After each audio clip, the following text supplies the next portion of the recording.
Solange te parle certes, mais Solange t'empêche de parler. Enfin mes amis, j'ai enfin été striké pour la première fois de ma vie. Ça fait 2 ans que je suis sur YouTube, ça m'était jamais arrivé. Alors j'avais été démonétisé évidemment, ça arrive très souvent, mais striké, première fois.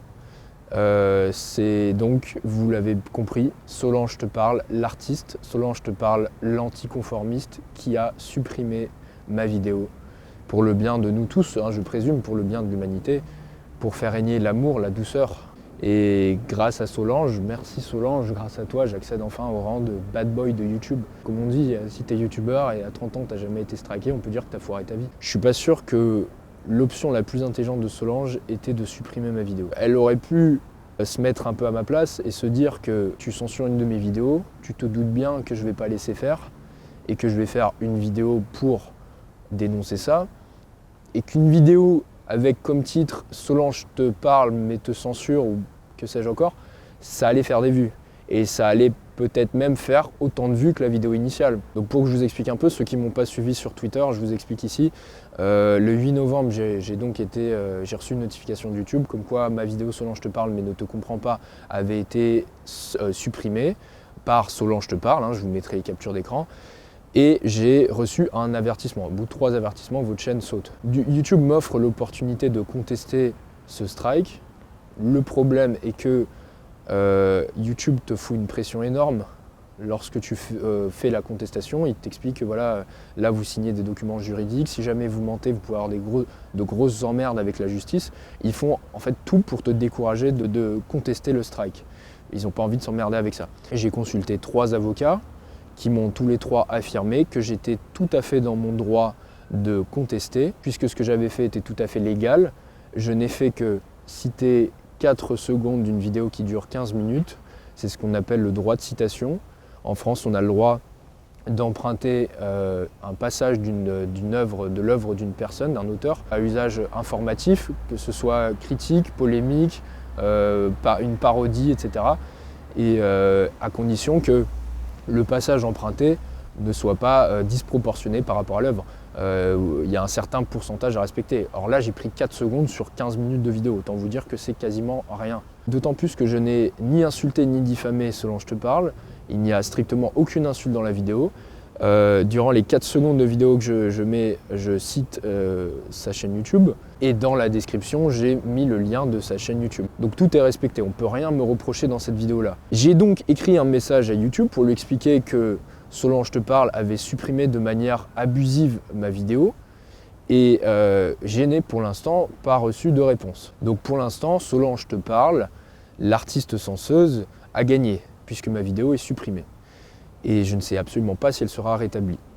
Maintenant, ce qu'on peut faire, c'est de partager au maximum cette vidéo-là pour que le maximum de personnes, notamment sa communauté, soient au courant de qui est réellement Solange te parle. On ne peut pas se laisser faire comme ça, on ne peut pas se laisser censurer de la sorte.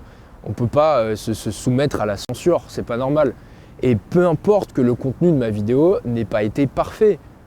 Loin de là, ma vidéo n'était absolument pas parfaite, tout comme aucune de mes vidéos. Peut-être je suis un peu trop cru, peut-être je suis un peu maladroit dans ma manière de parler, mais c'est normal.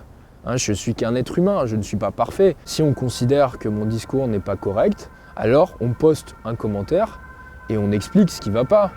Et Pure Human Soul, Rare White Girls avait répondu à ma vidéo et j'avais épinglé son commentaire. J'ai fait pareil avec Horizon Girl. J'épingle le commentaire qui répond à ma vidéo, c'est tout à fait normal et c'est hyper intéressant. Du coup, on lève le débat ensemble et c'est ça qui est bien. Mais on ne va pas supprimer la vidéo, c'est la seule à m'avoir fait ça, c'est la seule à avoir supprimé ma vidéo parce qu'elle n'était pas d'accord. Et c'est pas malin, parce que tout le monde va le savoir, et j'espère bien que tout le monde va le savoir. Et ce qu'on va faire pour que tout le monde sache, c'est que pour la première fois de ma vie, je vais vous demander de partager cette vidéo, je vais vous demander de mettre un pouce bleu, je vais vous demander de commenter pour augmenter le référencement, pour que le maximum de personnes soient au courant de qui est réellement Solange la censeuse, pour que le maximum de personnes soient au courant de cette mascarade. Et ça va bien au-delà de moi, c'est pas juste pour ma pomme. Évidemment, mon orgueil est touché, mais c'est aussi la liberté d'expression. Et moi, ce que j'aimerais, c'est qu'on fonctionne un petit peu par lobby entre youtubeurs, qu'on s'entraide un petit peu les uns les autres. Moi, si demain, il y a un youtubeur que j'apprécie qui se fait censurer, avec grand plaisir, je l'aiderai, j'essaierai de faire en sorte que ça se sache. Et ce qu'on va faire aussi, c'est qu'on va créer un dièse sur Twitter, donc dièse Solange te strike, pour que ça tourne au maximum. Surtout, c'est très important, ceci n'est absolument pas un appel à la haine, ceci n'est absolument pas un appel au harcèlement. N'allez pas harceler Solange Te Parle, n'allez pas l'insulter, la diffamer, quoi que ce soit. On n'est pas des bêtes les gars, on fait ça de manière intelligente parce que si on commence à insulter n'importe qui, n'importe comment comme ça, on va tout simplement être totalement décrédibilisé. Autre chose, ce strike m'a permis de réaliser que ma chaîne pourrait sauter à tout moment. Donc pour ça, j'ai créé une autre chaîne YouTube, une chaîne secondaire qui s'appellera Les Philogines, chaîne secondaire que je vous partagerai en barre d'infos et je vous inviterai à vous abonner à cette chaîne-là au cas où demain ma chaîne saute, ce qui peut arriver. Je vous invite aussi à me rejoindre sur Twitter, comme ça si jamais ma chaîne saute, si jamais sur YouTube j'ai plus de visibilité, je pourrai au moins encore communiquer avec vous sur Twitter pour me retrouver dans un espace où je peux communiquer avec vous sans aucune censure, de manière totalement libérée. C'est sur le club que ça se passe. Et d'ailleurs pour entendre aussi les autres philogines parler de manière libérée, sans censure, on fait une réunion tous les mardis soirs, une réunion en ligne, donc ça veut dire que ça touche tout le monde, hein, où vous soyez en France ou même en dehors de la France, tant que vous avez internet c'est bon. Et on aborde évidemment, on parle de la séduction, c'est quand même entre guillemets le cœur de métier, on parle de psychologie expérimentale, je vulgarise beaucoup d'articles scientifiques toutes les semaines, et on parle en ce moment beaucoup de philosophie. Voilà. Donc pour entrer dans le club, il vous suffira de faire une demande d'intégration. Vous remplissez un formulaire et nous, derrière, on décide si oui ou non vous fait rentrer. Et dernière chose, si vous souhaitez me rencontrer sur Paris, faire des séances avec moi, que vous soyez un homme ou une femme, vous pouvez faire une demande sur le site internet. Voilà. Et on en parlera au téléphone et on verra ce qu'on peut construire ensemble.